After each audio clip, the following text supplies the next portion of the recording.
I'm gonna just read these to you, and I want to ask you about who you think should be there.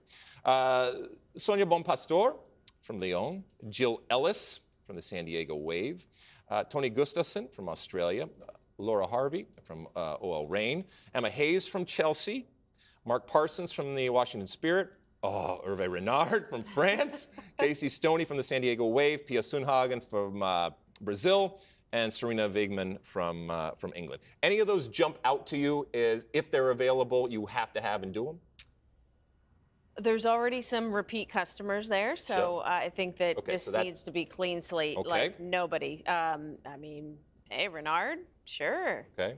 Wigman, I think those are two of the candidates. I mean, I must say this, okay, Vlatko Andonovski's his first ever camp that he came in.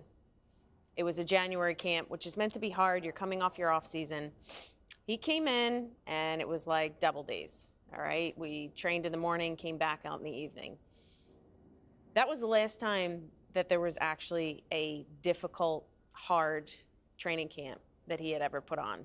You don't want to know why? Because some of the older players got sore, started pulling some muscles. So from that point on, he was influenced the entire time. So somebody that's going to come in or they're going to hire cannot be influenced by players. But what you're describing is the inmates running the asylum. 100%. And look, I don't think you're naive in that you know that players do have power in club situations and national team situations, but that power balance is important. And as soon as you give them an inch, they're going to take a mile. Yeah. We've been players, we understand that, but what you're describing here is not sustainable, and ultimately you can't, because immediately you lose face in front of any players. But how quickly was that lost? You're saying one camp and that was it? His first January camp.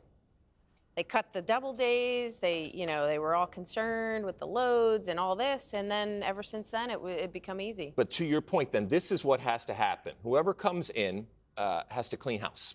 And look, all of the the wonderful players that we talk about that have been around, and the Rapinos and Alex Morgan, and the list goes on and on and on. They're gone. Wonderful soldiers, wonderful servants to the crest and to the country, legends, champions. Fame, fortune, all that kind of stuff, that's wonderful, but their time is done.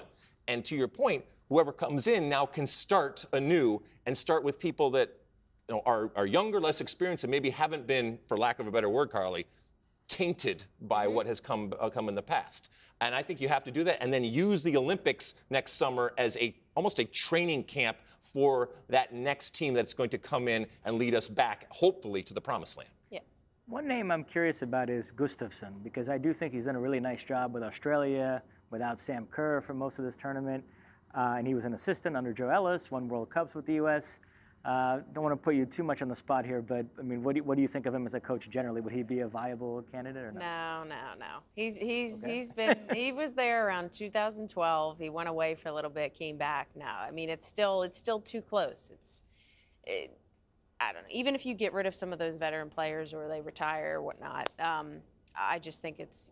And you don't want anybody with baggage coming in. No, it's history, it's baggage, and I think the thing is when you're a young player coming into the national team, you're easily swayed, you easily follow certain leaders, and I think what's happened is there's been a path that some of these players have I don't want to say manipulated, but maybe if they're being directed to go in a better way of what to focus on, what's more important, coming from a leader perspective, things will be a little bit differently. But I think some of these young players, the tainted, they're being tainted with some other things, and it's really hard to go in there and just kind of be your own person and stay strong and not follow the crowd.